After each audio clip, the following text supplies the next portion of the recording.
అందరికీ నమస్కారం అండి.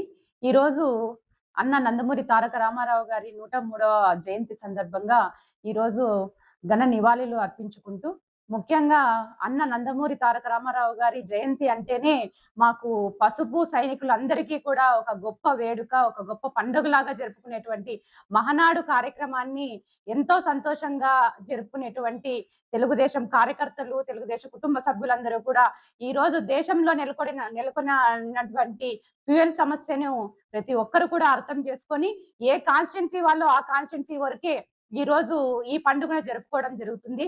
ముఖ్యంగా అన్న నందమూరి తారక రామారావు గారు ఆయన కుల మతాలకు అతీతంగా ఉన్నటువంటి నాయకుడు. అలాంటి నాయకుడిని ఈరోజు స్మరించుకుంటూ ప్రతి ఒక్కరూ కూడా అంటే పార్టీలకు, ప్రాంతీయ భేదాలకు కూడా అతీతంగా జరుపుకోవాల్సినటువంటి నాయకుడు ఎవరైనా ఉన్నారు అంటే అది ఒక్క నందమూరి తారక రామారావు గారని చెప్పుకోవాల్సిన అవసరం ఎంతైనా ఉంది. ఎందుకు అంటే తెలుగోడి ఆత్మ గౌరవాన్ని దేశ నలుమూలలా చాటి చెప్పినటువంటి ఏకైక నాయకుడు అన్న నందమూరి తారక రామారావు గారు.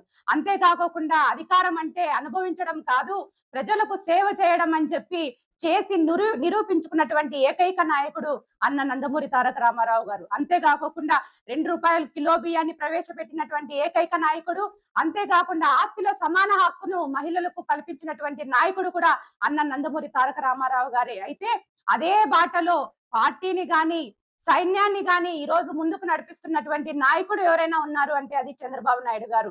అన్న ఆశయాలను పులుకుపుచ్చుకొని అదే బాటలో ఈరోజు మహిళలకు చట్టసభలలో ప్రాధాన్యతను కల్పించినటువంటి నాయకుడు చంద్రబాబు నాయుడు గారు.